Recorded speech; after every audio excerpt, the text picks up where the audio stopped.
Most welcome दोस्तों, आप देख रहे हैं यूट्यूब चैनल अष्टांग हेल्थ केयर चिकित्सक सुरेंद्र कुमार मौर्य के साथ।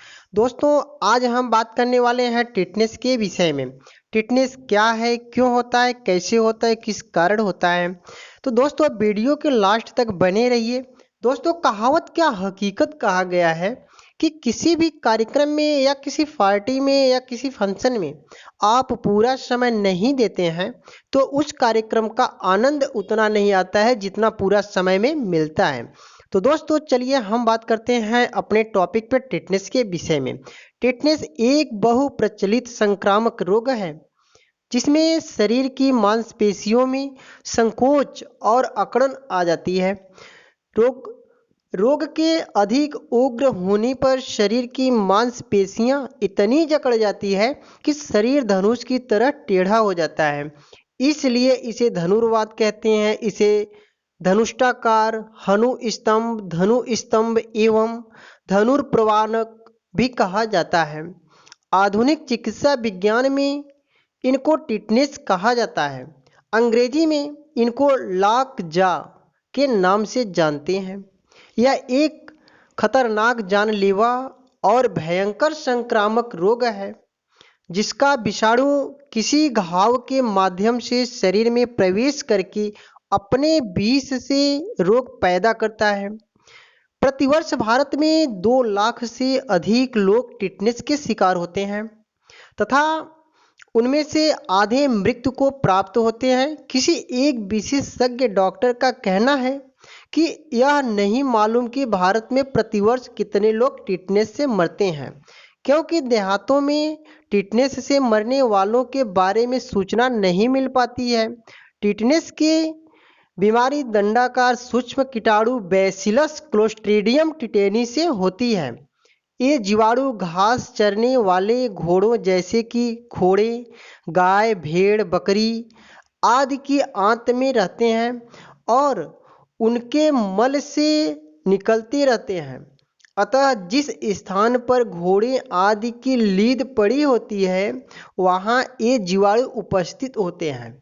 इस समय जीवाणु अंडे या स्पोर्स के रूप में होते हैं। ये स्पोर्स घरों, सड़कों, खेतों आदि सभी जगह मिलते हैं। ये स्पोर्स, जिन्हें जीवाणु भी कहते हैं, पशुओं के मल से चारों ओर फैलते हैं। ये जीवाणु हानि रहित होते हैं, किंतु ऑक्सीजन रहित परिस्थिति में कुछ घंटे से ये जाने पर विकसित होते हैं और सूक्ष्म कीटाणु बन जाते हैं। गंदे चाकू से हुए गहरे घाव, शरीर के किसी भाग के जल जाने से बने घाव अथवा छोटी सी खरोच भी इन जीवाणुओं के विकास के लिए अनुकूल होती है। विकसित सूक्ष्म कीटाणु बनने के बाद ये घाव में तेजी से बढ़ने लगते हैं।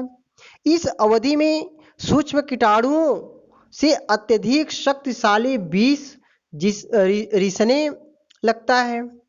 यह विष इतना घातक होता है कि इसका 1 ग्राम का 1 करोड़ भाग भी वयस्क मनुष्य की जान ले सकता है। शरीर के रक्त संचार प्रणाली में प्रवेश के कुछ ही घंटों के अंदर यह विष सारे शरीर में व्याप्त असंख्य स्नायुओं के सिरों तक पहुंच जाता है। तब यह इन स्नायुओं पर हमला कर देता है और वहां से आगे बढ़ता हुआ रीढ़ की हड्डी के रास्ते मस्तिष्क में पहुंच जाता है। मस्तिष्क में पहुंचकर यह विष अपने असली लक्ष्य स्नायु कोशों, नर्व सेल्स तक पहुंच जाता है। स्नायु कोश हमारे शरीर की मांसपेशियों की गति को नियंत्रित करते हैं। यह विष वहां पहुंचकर तंत्रिका कोशिकाओं, नर्वस सेल्स को सूक्ष्म करता है, जिसके कारण मांसपेशियों में शक्तिशाली ऐंठन के झटके आने लगते हैं। बस यहीं से टिटनेस के प्रारंभिक लक्षण प्रारंभ हो जाते हैं। 4वीं शताब्दी के भारतीय चिकित्सा और शल्य चिकित्सा सुश्रुत ने लिखा था कि इस रोग का कारण वह वातवायु है, जिसके कारण पीठ, ग्रीवा, संधि और गर्दन की बाह्य स्नायु सूख जाते हैं। आदत के कारण नंगे पांव काम करने वाले किसान मजदूर और खेतहर मजदूर प्रायः इस बीमारी के शिकार होते हैं। इसलिए भारत के गांवों में टिटनेस का रोग काफी होता है। इस रोग का आक्रमण स्त्री और पुरुष पर समान रूप से होता है, किंतु टिटनेस नियोनाटोरम किस्म का रोग केवल नवजात शिशुओं को होता है। टिटनेस नियोनाटोरम गांवों में आमतौर पर होता है क्योंकि भोली भाली दाइयां लकीर की फकीर होती हैं और वे नवजात शिशुओं की नाभि पर गाय का गोबर या मिट्टी पोत देती हैं और इन दोनों में ही टिटनेस की जीवाणु स्पोर्स होते हैं। सफाई से न रहने की आदतों से भी टिटनेस होने का खतरा बना रहता है। दिया, सलाई की तीली, पेपर क्लिप, आलपिन या किसी तार के टुकड़े से कान साफ करते समय अनजाने ही टिटनेस के जीवाणु कान में प्रवेश कर जाते हैं। कई बार छोटे बच्चों के साथ साथ बड़ों के कान से भी पस बहता है। मैल के कारण भी कान बंद होता है। कई लोग को कान में उपरोक्त चीजें डालने की आदत सी बनी रहती है, उसमें से टिटनेस के जीवाणु जाने से यह भयानक रोग हो सकता है। ऐसा करने की बजाय डॉक्टर से कान साफ करवाया जाए। नवजात शिशु की नाल काटते समय अस्वस्थ कैंची छुरी इस्तेमाल करने पर इस जख्म से कीटाणु जाकर टिटनेस हो सकता है, क्योंकि नवजात शिशु में प्रतिरोधक क्षमता बहुत ही कम होती है। इसलिए यदि टिड बैग का प्रयोग गर्भावस्था में गर्भिणी में नहीं किया गया है तो प्रसव होने पर शिशु को यह रोग हो जाया करता है। कई बार हाथ पैर में चोट की वजह से हुई जख्मों में पैर में चप्पल डालकर न चलने से, कील, कांच, कांटा चुभने की वजह से टिटनेस के कीटाणु शरीर में जा सकते हैं। उसी प्रकार जख्मों में मिट्टी, गंदगी लगी हो और उन्हें साफ न किया जाए तो टिटनेस हो सकता है। वैसा देखा जाए तो यह जमीन के किसी भी स्थान पर जीवाणु हो सकता है। यदि घास के किसी तिनके पर इस रोग का जीवाणु निवास कर रहा हो और उस तिनके से किसी स्वस्थ मनुष्य को खरोच आ जाए तो यह आसानी से उसी क्षण खरोच के माध्यम से शरीर में प्रविष्ट हो जाते हैं। अस्पताल में ऑपरेशन के औजार, विकृत, कैटगट, पैड, प्लास्टर, पाउडर, अशुद्ध रुई से भी यह रोग हो जाता है। इस रोग के कीटाणु विशेष प्रकार की गंदगी, जानवरों के मल और अधिकांश घोड़े और गधे की लीद में पाया जाता है। टिटनेस की बीमारी का पहला लक्षण होता है जबड़ा बंद होना। रोगी के जबड़े की मांसपेशियों में कष्टदायक खिंचाव होने के कारण उसे मुंह खोलने में कठिनाई होती है। इसके बाद गर्दन, रीढ़, पेट और शरीर के अन्य अंगों में अत्यधिक कष्टदायी ऐंठन फैलने लगती है। रोग के हल्के आक्रमण के दौरान मरीज को प्रतिदिन 50 से 100 तक खिंचाव होते हैं, किंतु अधिक प्रभावित रोग की शरीर दिन में सैकड़ों बार ऐंठन रहता है। पीठ कठोर हो जाती है और पीछे को धनुष की तरह मुड़ जाती है। मांसपेशियों के थोड़े से भी क्षोभ से रोगी को हिलाने डुलाने मात्र से नितांत कष्टप्रद उद्वेष्टन होने लगता है। दोस्तों, आप लोगों को याद रहे कि नंगे पैर खेत खलिहान, अस्तबल, घोड़ों का अस्पताल आदि में घूमने फिरने से यह रोग हो सकता है। कीटाणु गैर मामूली सी चोट जिसका रोगी को स्वयं पता नहीं चलता है कि माध्यम से सहजता के साथ शरीर में आ जाते हैं। किसी भी उम्र के किसी भी उम्र में किसी भी व्यक्ति को चोट लगने, जलने से, रोग होने वाले घाव, आलपीन से, दांत खोदने, गंदी सुई से, इंजेक्शन लगवाने से रोग हो सकता है। कभी कभी रोग दाइयों द्वारा नवजात शिशु की नाल गंदे असंक्रमित औजार से काटने से जन्मे बच्चों को रोग हो सकता है। गांवों में नाभि का कटी नाल पर राख, मिट्टी या गाय का गोबर लगाने की प्रथा के कारण भी रोग हो सकता है। इस रोग का रोगाणु तिनके की भांति होता है। इनके जीवन के लिए शुद्ध वायु की आवश्यकता नहीं रहती। देखा गया है कि ये लंबे समय तक अशुद्ध वातावरण में जीवित रह सकते हैं। स्पोर रूप में अधिकतम सर्दी और गर्मी में भी यह जीवित रह सकते हैं। यह रोगाणु धूल में मिलकर भी जीवित रहता है। इस प्रकार इस स्थान पर ये जीवाणु वर्षों तक जीवित रहते हैं। अतः ऐसे स्थान पर जहाँ की गोबर आदि पड़े हो, चोट लग जाने पर जीवाणु के स्पोर धूल आदि के साथ जख्म में प्रविष्ट हो जाते हैं।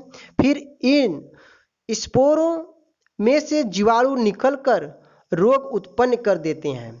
इसीलिए ध्यान रखा जाए कि जब कभी खेत, सड़क आदि पर चोट लगे तो टिटनेस की प्रतिरोधक चिकित्सा टिटवेक इंजेक्शन लगवा लेना चाहिए। टिटनेस के स्पोर शरीर में पहुंचने के बाद रोग के लक्षण होने में 3 दिन से 3 माह का समय लग सकता है। अक्सर छोटी मोटी चोट लगती है, अपने आप या घरेलू उपचार से ठीक हो जाती है और लोग इनको भूल जाते हैं। पर हो सकता है चोट के द्वारा जीवाणु शरीर में प्रविष्ट हो गए हो और कुछ माह बाद रोग उत्पन्न कर दें। मरीज में ऐंठन शुरू होते ही उपचार प्रारंभ कर देने से शरीर बीमारी के ठीक होने की संभावना बढ़ जाती है। पर ऐंठन शुरू होने के बाद स्थिति गंभीर हो जाती है। टिटनोस्पाज्मिन जहर की पकड़ में आकर स्नायु तंत्र इतना संवेदनशील हो जाता है कि हल्की रोशनी अथवा या अन्य उत्तेजना के कारण भयंकर ऐंठन शुरू हो जाती है। यह झटके रोगी को दिन में सैकड़ों बार हो सकते हैं। मांसपेशियों में खिंचाव के कारण शरीर धनुषाकार हो जाता है, जिससे रोगी का सर और एड़ी ही बिस्तर को छूती है। इसीलिए इस रोग का नाम धनुषाकार भी है। इसमें ऐंठन के कारण श्वास नली बंद होने के कारण मरीज की मौत हो सकती है। इस रोग में जब ऐंठन के दौरे और पीड़ा बढ़ने लगती है तब रोगी का उदर बहुत कठोर हो जाता है। मालूम पड़ता है जैसे लकड़ी का तख्ता हो और साथ साथ गर्दन तथा शरीर के अंग भी कठोर होने लगते हैं। उल्लेखनीय बात यह है कि रोगी में बेहोशी नहीं आती, उसकी चेतना बनी रहती है। यदि दूध पीते बच्चों पर आक्रमण होने वाला हो तो आक्रमण के पूर्व वह दूध पीना बंद कर देता है। टिटनेस से बचने के लिए घाव की देखभाल भी आवश्यकता है। चोट कटने, जलने, खरोच के स्थान को अच्छी तरह साफ कर धूल और गंदगी हटाकर घाव पर एंटीसेप्टिक मरहम लगाकर साफ पट्टी से बांध देना चाहिए। घाव की सफाई न करने से उसमें धूल की मिट्टी, गोबर लगने से टिटनेस होने का भय बना रहता है। टिटनेस का एक टीका प्रायः लोग जंग लगे चाकू कैंची से कटने में लगवाते हैं। चोटों, जलने, खरोच को अनदेखा कर देते हैं। टिटनेस के कीटाणु हर स्थान पर हो सकते हैं और त्वचा पर किसी प्रकार का घाव होने पर जीवाणु शरीर में प्रविष्ट कर रोग कर सकते हैं। यदि पहले से ही टीका लगा हुआ है तो एक जीवाणु शरीर की रक्षा शक्ति द्वारा निष्क्रिय कर दिए जाते हैं और रोग नहीं होता। भारत में पिछले 30 वर्षों से टीटी का टीका मिलने लगा है, किंतु गरीबी और अज्ञानता के कारण बहुत कम लोग इसके लाभ उठा पाते हैं। हाल में ही इसे भारतीय आयुर्विज्ञान अनुसंधान परिषद, Indian council of medical research ने नवजात शिशुओं को टिटनेस से बचाने के लिए व्यापक कार्यक्रम शुरू किया है। इस कार्यक्रम का आधार यह तथ्य है कि जिन माताओं को टिटनेस से बचाने का टीका लगा दिया जाता है, उसके नवजात शिशुओं को भी कई महीने तक टिटनेस नहीं होता। इसलिए इस कार्यक्रम के अधिक से अधिक गर्भवती स्त्रियों को टिटनेस से बचाने के टीके लगाए जाते हैं। टिटनेस से बचने के लिए यह एक ही बार टीका लगवाना पड़े तो यह कहीं अधिक सुविधाजनक होगा। इस बात को ध्यान में रखकर चिकित्सा क्षेत्र के वैज्ञानिक ऐसा प्रभावशाली टीका बनाने के लिए प्रयत्नशील है जिसके एक इंजेक्शन से 5 से 10 वर्ष तक के लिए टिटनेस होने का खतरा नहीं होता है। किंग एडवर्ड मेडिकल अस्पताल के डॉक्टर दस्तूर का कहना है कि टिटनेस का एक टीका लगाने का प्रबंध कर हम टिटनेस उन्मूलन कार्यक्रम उसी तरह बड़े पैमाने पर शुरू कर सकते हैं जैसा चेतना उन्मूलन के लिए शुरू किया गया था। किंतु एटीएस और टीटी के इंजेक्शनों से भी यह भयंकर बीमारी काफी घटाई जा सकती है। अपने बच्चों को डिप्थीरिया, परट्यूसिस, काली खांसी और टिटनेस डीपीटी का टीका लगवाएं। इस टीके में टिटनेस से बचाव करने वाला टीटी दवाई भी होती है। बच्चों को कम से कम हर 5 वर्ष बाद टीटी का एक बूस्टर टीका लगवाएं। यदि आपके किसी अंग में घाव हो जाए तो कटे स्थान से धूल और अन्य गंदगी हटाकर घाव को अच्छी तरह साफ कीजिए।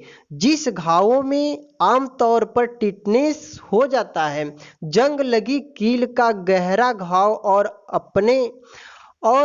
आपने टीटी का इंजेक्शन कभी नहीं लगवाया हो तो अपने डॉक्टर के कहिए कि वह आपको टीटी के इंजेक्शन तथा एटीएस का एक इंजेक्शन लगवा लें। घर से बाहर नंगे पांव मत जाइए। प्रसूति में अस्वस्थ हथियार कपड़े प्रयोग में न लाएं। अस्वस्थ स्थान पर ऑपरेशन न करें। ऐसे व्यक्ति जो गंदे वातावरण में काम करते हैं, जैसे महापालिका के सीवर साफ करने वाले कर्मचारी, मकान बनाने का किराने वाले मजदूर आदि, उनको टिटनेस ग्रस्त होती से बचाव के लिए नियमित रूप से टीटी के इंजेक्शन लगवाते रहना चाहिए। टीटी प्रयोग करने से टिटनेस ग्रस्त होने से पूरी तरह बचाव हो जाता है। इसके लिए टॉक्साइड टीटी की 0.5 ml से 1 ml की मात्रा इंट्रामस्कुलर मांसपेशियां इंजेक्शन द्वारा देना चाहिए। 16 सप्ताह के अंतराल पर एक ऐसी ही मात्रा दें कि 6 से 9 महीने के बाद दूसरे बूस्टर इंजेक्शन फिर देना चाहिए। तो दोस्तों, अब दीजिए इजाजत। जिंदगी रही तो फिर मिलेंगे अगली वीडियो में कुछ नई सोच और कुछ नई खोज के साथ। परमेश्वर से दुआ करते हैं कि आप और आपके परिवार को ईश्वर महफूज व दिल से खुशहाल रखें। माई ग्रेट इंडिया, जय हिंद।